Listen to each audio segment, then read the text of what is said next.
Bonjour à tous et bienvenue dans l'Instant Paillettes. Et aujourd'hui, j'ai l'immense plaisir de recevoir une jeune femme au parcours incroyable, de la danse classique au cabaret. Elle est devenue maintenant circassienne. Crazy Horse, Massinger, vous saurez tout sur Elodie. Bonjour Elodie. Bonjour Marc. Allez viens, viens m'aimer, viens profiter de la vie, viens. Je vais t'aimer, ouais, mais on va faire des folies, viens.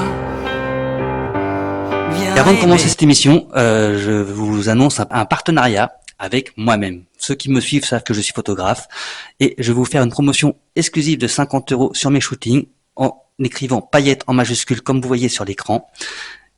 Contactez-moi et parlons-en. Bonjour Elodie. Bonjour Marc. Alors toi, tu as commencé très très jeune à être danseuse parce que tu avais à peine 5 ans et demi. Est-ce que tu peux nous raconter? Ouais, c'est un peu comme j'imagine toutes les petites filles. Bien dans le micro. Maman me met à la danse Oui. et puis la passion arrive quand même assez rapidement. Donc de fil en aiguille, des concours de danse et puis le plaisir de la scène et puis un désir d'en faire mon métier. Oui. Et ce qui est drôle, c'est que à 9 ans, on te propose de passer l'audition de l'opéra. À ce moment-là, tu refuses et c'est un an après que tu as commencé à avoir vraiment le désir de devenir professionnel à 10 ans. Exactement. Je pense que c'est un âge qui est très jeune en fait pour prendre ces décisions-là. Je pense que mes parents ont aussi eu l'intelligence de me laisser vivre ma vie de petite fille. Donc c'est vraiment pas un regret. Et après l'idée a fait son chemin. Et quand je me suis vraiment décidée, là, ils m'ont accompagnée vers un conservatoire qui était plus proche de la maison, avec des très très bons professeurs, où je suis partie après en internat. Donc voilà, un parcours un petit peu différent, mais quand même avec du conservatoire. Alors, tu as appris la danse classique, mais tu commences à travailler dans la danse contemporaine, puisque tu es partie 2 ans en Grèce. Voilà, je suis partie en compagnie à Athènes avec le chorégraphe Daniel Lomel, qui est l'ancien co-directeur des ballets de Béjart. Donc je dirais plus néoclassique, mais bon, c'est aujourd'hui plus contemporain. Donc j'ai commencé à travailler avec lui, j'avais 17 ans, et ensuite je suis rentrée donc en France, puisqu'en Grèce, ça commençait à être un petit peu chaud. D'accord. À ce moment-là, alors c'est pareil, tu commences à passer l'audition du Crazy Horse. Oui, alors juste avant, je suis allée en jeune ballet. D'accord. Pour continuer un petit peu. Sur Bordeaux. Sur Bordeaux, tout à fait. On m'a proposé un contrat dans du cabaret, donc c'était pas vraiment mes objectifs premiers à la base. Mais j'avais envie de faire de la scène, j'avais envie de bosser, donc je fais cette première expérience et je me suis dit, quitte à faire du cabaret, autant aller taper dans les beaux cabarets parisiens. Donc voilà, le Crazy Horse. Le Crazy Horse. Mais avant, tu es meneuse de revue directement dans un cabaret qui s'appelle l'Ange Bleu. Exactement, qui est un des plus grands cabarets de France, je crois, en termes de place, qui s'est énormément développé encore plus ces dernières années. C'est sur Bordeaux, ça, non? C'est sur Bordeaux, Ouais. c'est à Gauriaguet, c'est ça. Donc à une demi-heure à peu près de Bordeaux. C'est un très beau lieu où ils font des très grands spectacles. Et donc c'est vrai que j'ai eu la chance de commencer voilà, avec eux très rapidement. Il te reste 1 an là-bas avant d'intégrer le Crazy Horse. Tout à fait. Tout à fait. Je passe une audition et puis de fil en aiguille, on me rappelle, je suis prise. Les auditions commencent et en fait, l'engrenage aussi de la vie parisienne où les choses vont très vite. On me permet d'avoir rapidement un solo, donc être soliste aussi au Crazy Horse, c'est aussi une chance. Bien sûr.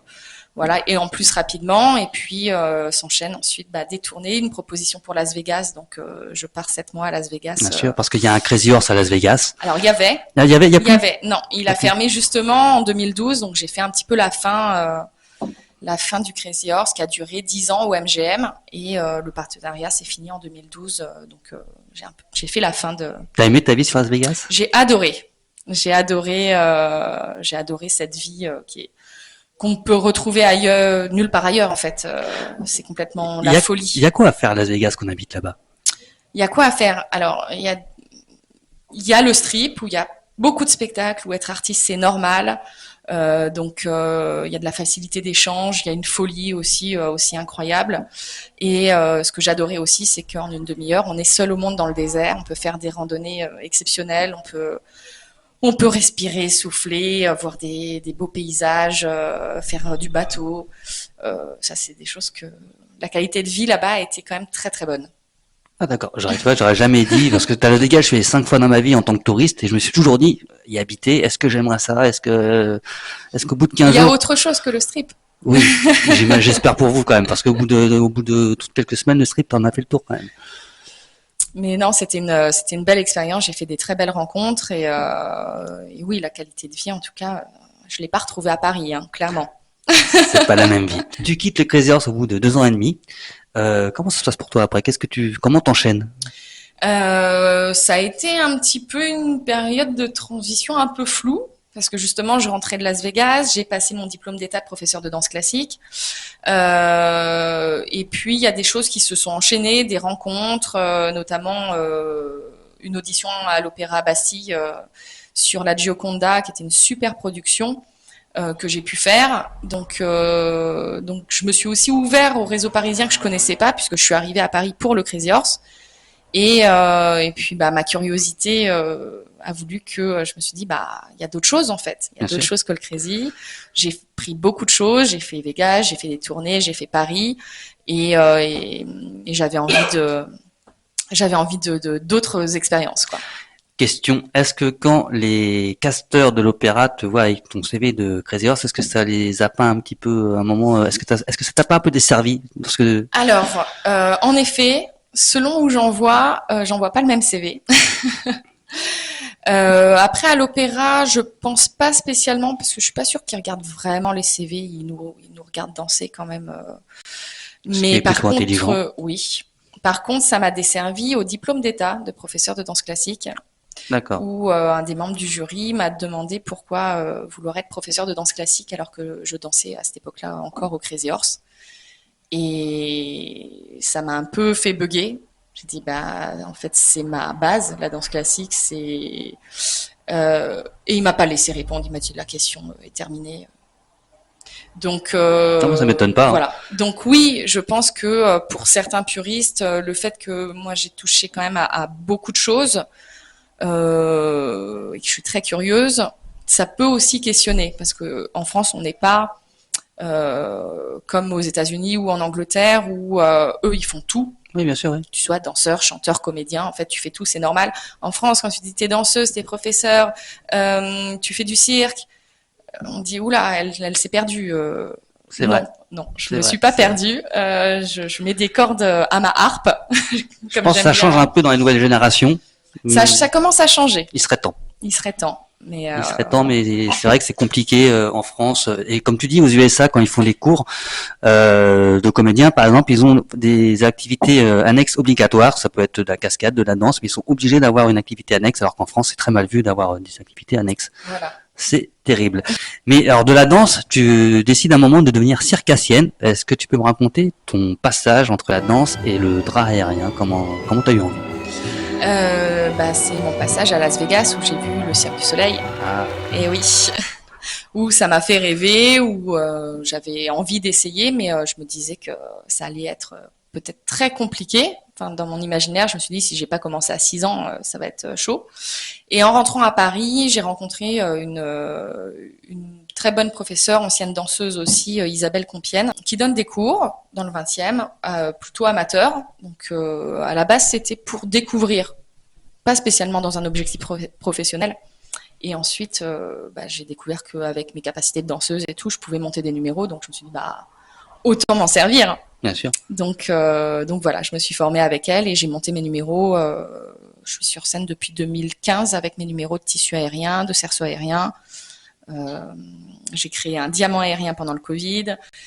Je fais du trapèze fixe aussi. Bon, voilà. Beaucoup de choses. Et qui t'ont emmené dans différents univers. Ça va du parc Astérix. C'est ça.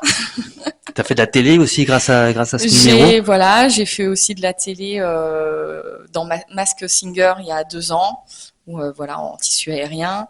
Comment t'es appelé sur Messenger? Comment il te trouve? Par contact. Par contact, c'est un contact qui c'est le téléphone qui sonne un jour et il y a un tel qui m'a donné ton contact, on a besoin d'une danseuse aérienne. C'est souvent par contact, je sais d'ailleurs pas souvent quel contact, mais je me dis bon, si ça marche. Et c'est toi qui fais ta chorégraphie dans ce moment-là? Oui, Oui, oui, d'accord. oui, ça c'est moi toujours. Je chorégraphie tous mes numéros, les Bah, costumes aussi, c'est moi qui les pense. Après, je fais appel à des costumiers parce que je ne suis pas bien capable sûr. de faire un costume. C'est moi qui monte les musiques. Voilà. Mais sur Mask Singer, par exemple, là, je vois qu'on voit la vidéo que vous êtes deux. On est deux. Alors ça a été quand même toute une histoire parce qu'on a eu très très peu de temps. On a été appelé, je crois, la veille. Donc au niveau de l'organisation, c'était À pas la veille pour le lendemain. voilà. Donc en fait, on s'est calé avec mon binôme, avec des figures qu'on sait faire, Que tu connaissais avant ou que tu as rencontré? que je connaissais avant. Oui, oui, c'est quelqu'un que je connaissais avant, mais on s'est calé sur une musique qu'ils nous ont donnée et puis ils nous ont changé la musique au dernier moment, en plus. Ah, Donc, d'accord. Donc, en fait, t'as la choré qui allait plus avec la musique. on s'est adapté, ça l'a fait. Mais en termes de capacité d'adaptation, la télé, c'est voilà, faut être là. Alors, t'as pas fait seulement la télé, t'as aussi travaillé pour un des cirques les plus prestigieux, le cirque Bouglione. Le cirque d'hiver, tout à fait. Ça aussi, ça a été le téléphone qui sonne un jour parce que sur un spectacle, une artiste s'était blessée. Donc un peu au pied levé. Je suis beaucoup au pied levé d'ailleurs dans les contrats. Je me retrouve sur sur la piste aux étoiles, cette scène qui est magique, qui a vraiment une âme exceptionnelle. Derrière ce rideau rouge, je me souviens encore du track, de la musique derrière, où je me suis dit oh, comment ça va se passer. Donc voilà, j'ai eu la chance pendant un mois d'être sur cette scène. Donc l'opportunité était géniale, j'ai profité. C'était vraiment une expérience magique et la famille Bouglione aussi. C'est une famille vraiment de circassiens une famille. Oui, Une oui, famille. exactement. Voilà, il y a rien à dire de plus et c'est vrai que c'est très agréable de travailler dans ces conditions-là, dans ce lieu où tout est à sa place, tout est à l'heure, il n'y a pas de surprise et ça pour le coup, ça change de la télé par exemple. Par exemple, vous avez des loges individuelles au cirque ou vous êtes une grande loge commune avec tous les artistes? Non, il y a plusieurs loges où on est à deux, à trois, voilà, ça dépend. Ça dépend des loges. C'est des petites loges, oui, plutôt à deux ou trois, quoi. Parce que c'est quand même nombreux, donc pour loger tout le monde. Oh, il y a quand même de l'espace, c'est Ouais. très très grand. C'est très, J'avoue, très j'ai grand. jamais eu l'occasion de visiter les coulisses. Mais Oui, il y a des visites, même pour tout le monde. Il y a des visites possibles, j'ignorais. voilà, du cirque d'hiver. Et bon, après, voilà, les loges, c'est quand même rare d'être en loge solo, hein. Moi, d'être étoile à l'opéra. Crazy Horse, on n'avait pas de loge solo. Ouais, bien sûr, Au oui. Paradis Latin non plus. T'as une meneuse de revue au Crazy Horse? Non, il n'y a pas de meneuse. Non, c'est comme c'est des numéros soit solistes, soit de groupe. En fait, on a soit un ou plusieurs solos et on est considéré comme soliste en fait. Il n'y a pas spécialement de meneuse. On joue nos rôles, on joue nos personnages et il y a non, c'est pas comme au Lido ou à l'époque. À l'époque, oui. Aujourd'hui, où est-ce qu'on peut te voir, Elodie? Alors aujourd'hui, je suis régulièrement à la Bodega Feria à Champigny-sur-Marne. Voilà, qui est un peu mon plan fixe de cette année. C'est un peu la maison. C'est une entreprise qui est très sympa. Il y a une super ambiance. C'est les vendredis soirs et samedis soirs. Donc, je fais différents numéros, du cerceau, du tissu, 2 numéros de tissu différents avec 2 univers différents. Donc ça, c'est mes choses régulières, on va dire, de cette année, parce que j'ai pris aussi beaucoup d'enseignements cette année. Ça a été un choix un petit peu de changer mes routines. Et puis après, je travaille beaucoup aussi en événementiel, donc sur des privatisations. Et puis là, ça peut être à Paris, ça peut être, là j'étais à Auxerre la semaine dernière, ça peut être à Saint-Émilion. Voilà, c'est où on m'appelle pour des événements privés. Donc on va mettre tous les liens en description. Pour la Bogueda Freya, c'est un dîner-spectacle? C'est un dîner-spectacle, exactement. D'accord. Vous aurez le lien de la Bogueda en description et si vous voulez la prendre pour un événement privé, vous aurez aussi le lien de son site internet en description. N'hésitez pas. Bah merci Elodie en tout cas d'être venue nous voir. Merci beaucoup. N'hésitez pas à vous abonner et à partager les vidéos. Et nous on se retrouve la semaine prochaine pour l'Instant Paillette.